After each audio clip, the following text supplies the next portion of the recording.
ملك المغرب الملك محمد السادس. الفيديو اللي هعرضه واولا يعني الملك محمد السادس من طبعا علاقتنا وعلاقتنا باشقائنا في المملكه المغربيه الشقيقه، موكبه ماشي، وللاسف الشديد انا مستغرب جدا، وتساؤلي ده لانه الحفاظ على القاده العرب، الحفاظ على القاده، نحن لا نتمنى انه يتم الاذى لاي حد من القاده المخلصين للامه العربيه ولبلادهم، ومن بينهم الملك محمد السادس. الملك محمد السادس ماشي، وفجأة ده مش ممكن يحصل يا جماعه، اشقائنا في المملكه المغربيه، خطر جدا اللي حصل ده، خطر.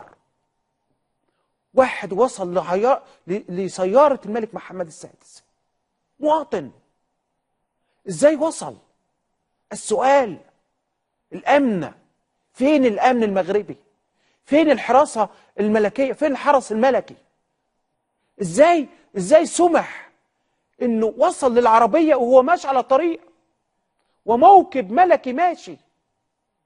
بصوا يا جماعه، ركزوا لو سمحتوا، ركزوا، خطر جدا ده، ومن كذا زاويه. ده الموكب الملكي تشريفه، وادي المواطن هي اهو، لحظه بس، اهو جري، بصوا جري، اقف يا يوسف هنا، اقف، وقف، ادي العربيه اللي فيها جلاله الملك محمد السادس، جري واخترق الموكب ووصل لحد العربيه.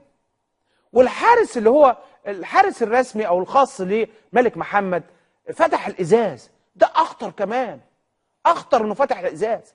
لا قدر الله الراجل ده لو عنده بعض الشر، يعني ربنا يحمي ملك محمد السادس، لو معاه اي شيء كان بقت مشكله. وبعد كده مشيت العربيه، وبصوا جري وبيجري وراه. بتجري ورا مين يا سيدي؟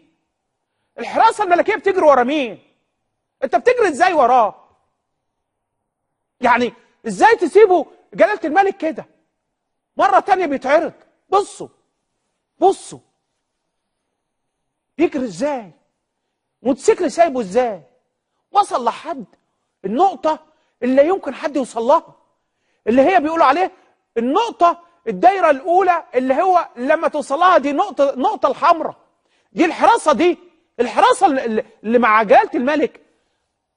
والله العظيم الناس دي تتحول للمحاكمه، وانا بتكلم جد من غير تدخل في الشأن المغربي، ولكن انا حرص على جلاله الملك محمد السادس، لان انا الناس، لانه والده كمان الله يرحمه الملك حسن، يعني كان ليه علاقات بينا، علاقات محترمه جدا بمصر ورؤساء مصر لحد الرئيس مبارك، علاقات محترمه جدا، ورئيس سادات، يعني ناس محترمين معانا جدا. اشقائنا في المغرب علاقتنا بيهم محترمه.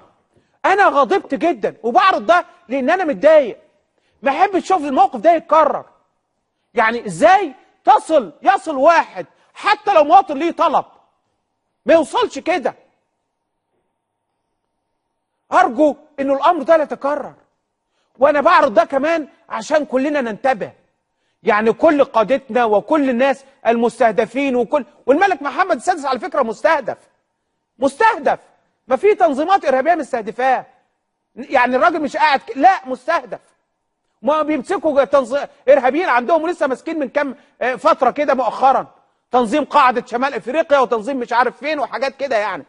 فكيف سمح انه يوصل؟ وهنشوف من زاويه اخرى، من زاويه تانيه. فالموضوع ده منرفزني جدا.